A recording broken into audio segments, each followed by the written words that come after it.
Hi, I'm Jay from RS Garage. Today we're going to go over the 3 different types of aftermarket harmonic dampeners that are used to manage vibration inside your engine.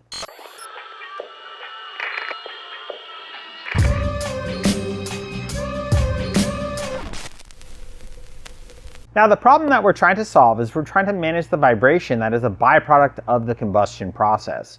A well-tuned engine has a different vibration signature than an engine that is in a ill state of tune. If you're detonating an engine really hard with a rich alcohol fuel where there isn't going to torch a hole in it, you could shake a flywheel loose. So the vibration varies based off of not only the engine's power output, but the state of tune. Over here I've got some factory dampers, and I found it interesting that while the RB26 has a smaller stroke and overall less crankshaft mass than the 2JZ, the OEM damper weighs about twice as much than the 2JZ damper. Now, the 2JZ damper that I have on the table here, I have one that has failed and one that hasn't failed. And the ring of the damper and the hub of the damper, which are just held together by this rubber membrane that's there to absorb vibration, that can decay over time and the ring can fly off the damper. That is a problem for the other components underneath the hood of the car. It's a concern of safety for yourself and others, which moves this aftermarket balancer conversation into the fact that they are all SFI approved. So that's a safety standard that was adapted a long time ago, and it says in the event of proper or improper operation, these dampers will do a good job with containment. Now, they all 3 take a very different approach to managing this torsional vibration and vibration in the frequencies that each engine kind of have as a signature. The Fluidampr is a viscous damper that has a ring floating in a thick silicone gel. Fluidampr has been in business for quite some time. They've got some high-level OEM contracts through their parent company, Vibratech, and you can find these parts on some Italian supercars or some high-duty cycle over-the-road and job site level diesel equipment where these engines have massive amounts of vibration and they need very long service lives. They need an OEM style component that you can put on an engine and go hundreds of thousands of miles without a problem, and Fluidampr does a very good job at just that.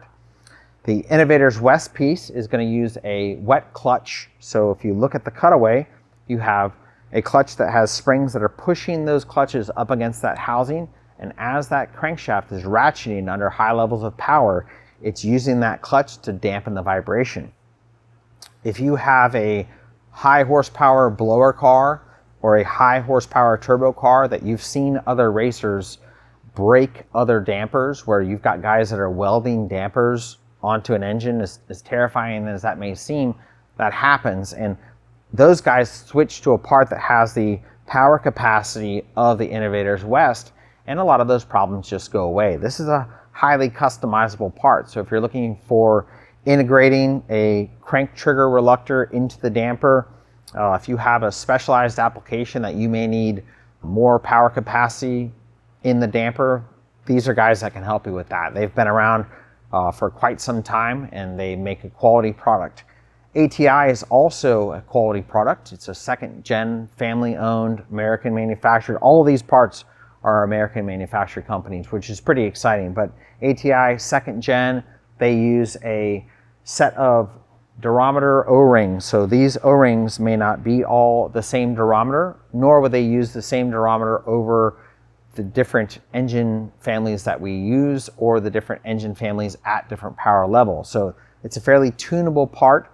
They also offer custom shop work. So if you wanted to put a crank reluctor on the damper, those are guys that can help you with that also.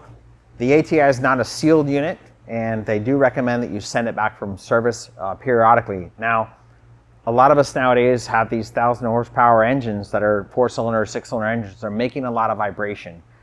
You want to be keen to looking at the damper and how it's living.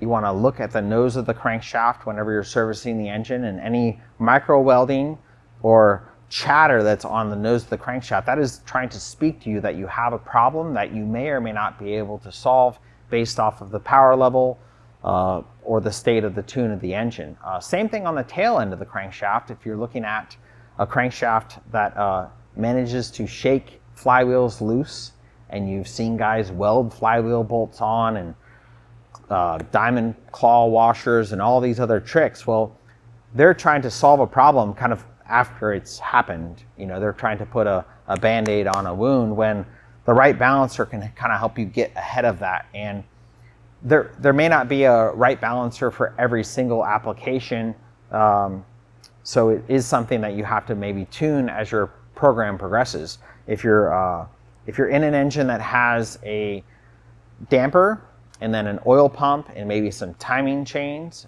it is a special opportunity to now take that torsional vibration that's happening on the crankshaft and put that noise into other components, other key components. So again, if you're working with an engine and you're making more than factory power level, or if you're racing in a sanctioned body that requires an SFI balancer, you're going to be looking at some of these parts no matter what. Now, there are harmonic balancers and harmonic dampers. Balancer is going to be used in something that typically it has a prescribed offset weight. So some of these older engines may have had a 28 or 50 ounce offset that the damper and the flywheel are weighted to balance the rotating assembly.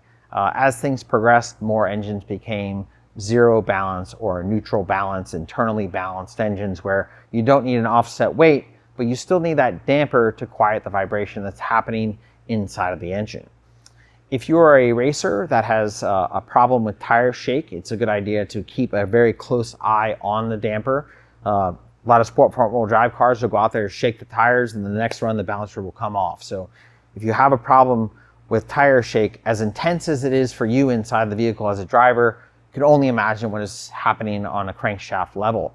Now, again, these engines are balanced in a kind of a static state when you think about it. The crankshaft is spun, there's weight taken out or weight added to the crankshaft, trying to get all of that stuff neutral balance. But the vibration that happens through the combustion process, it's hard stuff to just prescribe a universal fix to. And you'll actually have engines out there in the market that have an imbalance prescribed. So let's say they shake at 1100 RPM, so they don't shake at 8500 RPM, because some of us have experienced engines that, you know, the flywheel will come loose on, and that's that vibration exiting the crankshaft. So as the combustion process rolls through the firing order, the sound that you hear, the sound your engine makes, that sound is happening just on a different level inside the engine, and you're going to want to use a quality damper to get that situation under control.